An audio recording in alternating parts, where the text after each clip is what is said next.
সম্মানিত দর্শক শ্রোতা, আসসালামু আলাইকুম। আমি আনোয়ার খান, সুযোদয় বাংলা মিডিয়ায় আপনাদের স্বাগত। আমরা চলে এসেছি শরীয়তপুর জেলার ডামুড্ডাতে। ডামুড্ডার একজন উদ্যোক্তা এবং সফল উদ্যোক্তা, যিনি গো ফার্ম করে ভালো সফলতা অর্জন করেছেন, আমাদের হারুন সর্দার।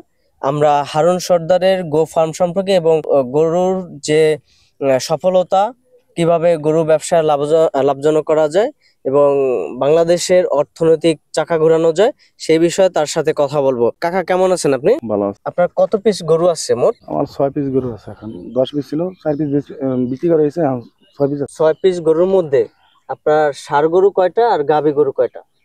গাভী 3টা, ষাঁড় 3টা। বাংলাদেশে তো অনেক ব্যবসা আছে, সেখানে আপনি অন্যান্য ব্যবসা রেখে আপনি গরুর ফার্ম করেছেন, গরুর ব্যবসা বেছে নিয়েছেন, এর কারণ কি? কারণ অন্য অন্য ব্যবসা আছে, এর সাথে এটাও চালায় যেতেছি। এটা বেকার যে সময়টা থাকে, ওই সময়টা এই গরুর পাশে সময়টা দিই।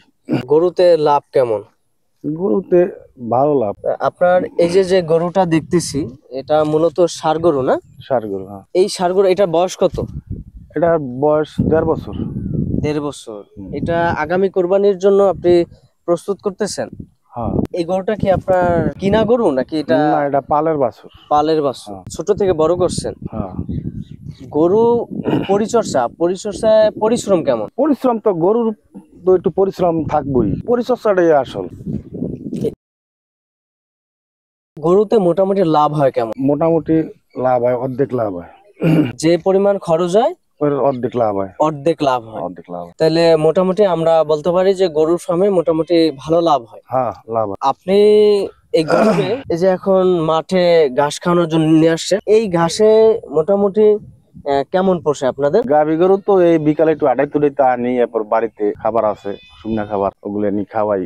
আবার বিলেত মাঠেতে কাঁচা ঘাস কাটিয়ে নিয়ে খাওয়াই। গরুর বর্তমান যে পরিচর্যা, এর মধ্যে আপনার খাবার কি কি খাবার খাওয়ান আপনি? আমি চালের গুঁড়ো খাওয়াই, গমের ভুসি খাওয়াই, এই দুটোই খাওয়াই বেশি। আর শুকনা খ্যাত আর মাঠের ঘাস। প্রতিদিন বিকালে এভাবে ঘাস খাওয়াতে আনেন? হ্যাঁ। আপনার গরু অন্যান্য ঘাসের সাথে কাঁচা ঘাস কেমন খায়? অন্য অন্য ঘাসের কাঁচা ঘাস ভালো খায়। দর্শক শ্রোতা, আপনারা একটু খেয়াল করে দেখবেন, আমাদের হারুন সর্দারের যে কয়টা গরু রয়েছে, প্রত্যেকটি গরু তাজা এবং প্রত্যেকটি গরু স্বাস্থ্যবান এবং গরুগুলো দেখতে আকর্ষণীয়। এই গরুগুলো সম্ভবত আগামী কোরবানির জন্য 2টা রেডি করতেছে এবং তার যে গাভীরও স্বাস্থ্য অনেক ভালো। গরু ফার্ম করার জন্য, গো ফার্ম করার জন্য যেভাবে গরু দরকার, তিনি সেভাবে গরুগুলোর প্রস্তুত করতেছেন। গরুর আমরা যদি দেখি, এই যে গরুর যে মাংসটা এবং গরুর গলা এবং গরুর যে এই যে কন্ডা, যেটাকে আমাদের স্থানীয় ভাষা বলে কন্ডা, প্রত্যেকটা ঠিক আছে এবং তার গরু ভালো স্বাস্থ্যবান। এবং তিনি মোটামুটি অন্যান্য যে খ্যার খাওয়ান, কুটা খাওয়ান এবং পানি খাওয়ান, সাথে বিকেলে এভাবে খোলা মাঠে তিনি গরুকে ঘাস খাওয়ানোর জন্য নিয়ে আসেন। এবং হারুন ভাইয়ের কথা যেটা আমরা বুঝতে পারলাম, তিনি মোটামুটি সফল হয়েছেন গো ফার্ম করে। তো যারা আপনারা গো ফার্ম করতে চান, তারা হারুন সর্দারকে ফলো করতে পারেন এবং তার গরুগুলো আপনারা দেখলে বুঝতে পারবেন।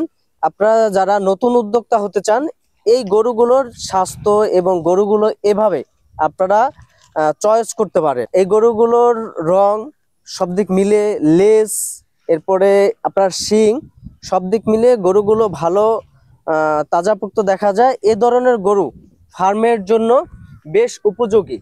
গরুর শিং একদম বড়ও না, একদম ছোটও না, বয়স মোটামুটি মিডিয়াম আছে, যা আগামী কোরবানির জন্য উপযোগী। আমরা হারুন সর্দারের থেকে আরো কিছু জানার চেষ্টা করব এবং আপনাদেরকে জানানোর চেষ্টা করব। যারা গো ফার্ম করতে চায়, যারা উদ্যোক্তা হতে চায় বা আপনাকে ফলো করতে চায়, তাদের উদ্দেশ্যে আপনি কি বলতে চান? তাদের উদ্দেশ্যে বলতে চাই যে আমার মতো সবাই এভাবে পালুক, আমি যেভাবে পালি। আমি অর্ধেক বেলা কাঁচা ঘাস খাওয়াই আর অর্ধেক বেলা শুকনা খাবার খাওয়াই। এর পাশাপাশি চাউলের গুঁড়া খাওয়াই, ভুসি খাওয়াই স্বাভাবিকভাবে। আপনার প্রত্যেকটি গরু দেখতে অনেক সুন্দর, আকর্ষণীয় এবং বেচার উপযোগী। আপনার গরু মাংসের ক্ষেত্রে ভালো প্রফিট দেখা যায়। তো আপনি মূলত পরিচর্যাটা কিভাবে করেন, কখন কিভাবে কোন খাদ্যটা খাওয়ান? আমি রাত্রে বেলা কাঁচা ঘাস খাওয়াই, বিকালে এই 2টার পরে তিনি কাঁচা ঘাস খাওয়াই, আর অর্ধেক বেলা শুকনো খাবার খাওয়াই। দৈনিক একটা গরুর কি পরিমাণ পানি খাওয়ান? গরু বুঝিয়া, যেটা বড় গরু সেটা 20-25 কেজি পানি, বড় গরু ছোটটা 10 কেজি 12 কেজি পানি খায়, ওইটা 20 কেজি পানি খায় বড়টা। গাবিতে বড় গাবি যেটা সেটা 20 কেজি পানি খায়, 20 কেজি পানি। আর ছোট গরু যেটা সেটা 10 থেকে 12 কেজি পানি খায়। কেজিটা কি লিটারের থেকে একটু বেশি? না, ওরকমই মাপ তো একই, কেজিটা বড়, লিটারটা ছোট। তো আপনি আমাদেরকে সময় দেওয়ার জন্য আপনাকে ধন্যবাদ। আপনার উত্তরোত্তর সাফল্য কামনা করি, এবং আমরা মনে করি আপনাকে দেখে মানুষ শিখবে, গো ফার্ম করা আপনার থেকে বিশেষ করে অনুপ্রাণিত হবে। এবং আপনার থেকে আরেকটু আমরা জানতে চাই, সেটা হচ্ছে আপনার এই 6টা গরুকে পরিচর্যা করার জন্য আপনারা মোট কতজন লোক কাজ করে? আমি একলাই। আমাদের হারুন ভাই একাই, উনি অনলি ওয়ান পার্সন যিনি এই 6টা গরু পরিচর্যা করেন, দেখাশোনা করেন, এগুলার খাবার সবকিছু ম্যানেজমেন্ট করেন, এবং তার অন্যান্য যে সাংসারিক কাজ আছে সেটাও তিনি করেন। সম্মানিত দর্শক শ্রোতা, আপনারা যারা গো ফার্ম করতে চান, তারা আপনাদের স্থানীয় কৃষি যে কর্মকর্তা রয়েছে তাদের সাথে আপনারা যোগাযোগ করতে পারেন। আপনারা সূর্যোদয় বাংলা মিডিয়ার সাথে যোগাযোগ করতে পারেন, সূর্যোদয় বাংলা মিডিয়ার পরামর্শ মতাদর্শ নিতে পারেন, এবং তাদের থেকে জিজ্ঞাসা করে প্রশ্ন উত্তর নিতে পারেন। এবং আমাদের হারুন সর্দার ভাই, তার ভিডিওটি ফলো করতে পারেন, এবং তিনি যেভাবে গরু পরিচর্যা করেন, যেভাবে খাবার খাওয়ান, সেদিকটি আপনারা লক্ষ্য করতে পারেন। আপনারা সকলে ভালো থাকুন। অন্য কোনো সময় অন্য কোনো কৃষি সম্পর্কে, গো ফার্ম সম্পর্কে, গো সম্পর্কে আপনাদেরকে জানানোর চেষ্টা করব। আপনারা সকলে ভালো থাকুন, সুস্থ থাকুন, ভালো রাখুন চারপাশের সকলকে। সূর্যোদয় বাংলা মিডিয়ার সাথেই থাকুন, পাশেই থাকুন।